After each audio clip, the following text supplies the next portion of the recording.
Elle est une victime parmi les victimes de l'affaire dite du sang contaminé.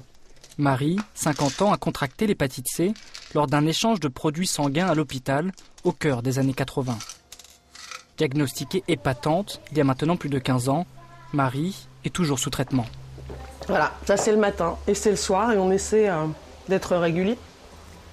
Parce que les rituels c'est important, sinon tu oublies. Et si tu commences à décaler, c'est pas du tout pratique, donc voilà. Un nouveau rituel débuté il y a maintenant près d'un mois. Celle qui se décrit comme une VIP du VHC teste un nouveau traitement, une quadrithérapie. Chaque jour, Marie prend 8 gélules et s'injecte un immunostimulateur une fois par semaine pour tenter d'éradiquer le virus qui rôde dans son foie. Dans les bithérapies, les traitements utilisés jusqu'à présent, les défenses immunitaires étaient boostées. Mais comme on le voit sur ce schéma d'une cellule infectée par le VHC, elle n'empêchait pas, chez certains malades, le virus de se propager d'une cellule à l'autre.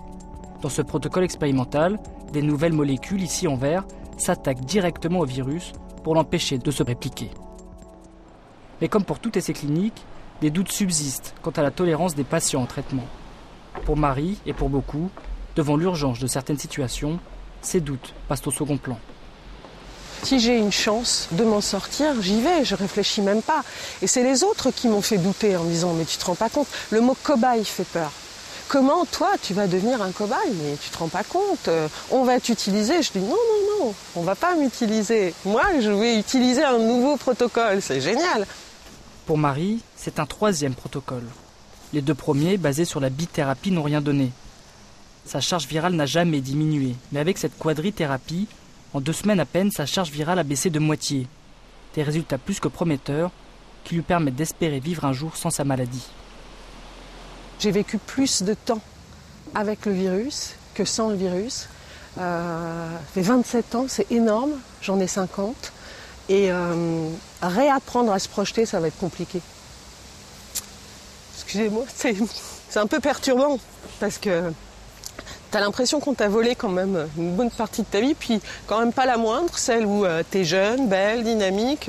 Là, tu te retrouves un peu fatigué par tout ça, mais t'es plus la même. Et toi, t'as envie de repartir quand t'avais 30 ans et de refaire les mêmes conneries, on va dire. Mais voilà, c'est plus le cas. Donc voilà, ça fait peur, voilà. Mais j'espère quand même guérir. Hein. Une fois par semaine, Marie se rend à l'hôpital Cochin pour évaluer sa tolérance aux médicaments et faire interpréter ses bilans sanguins. Bien, comment ça va? Très très bien.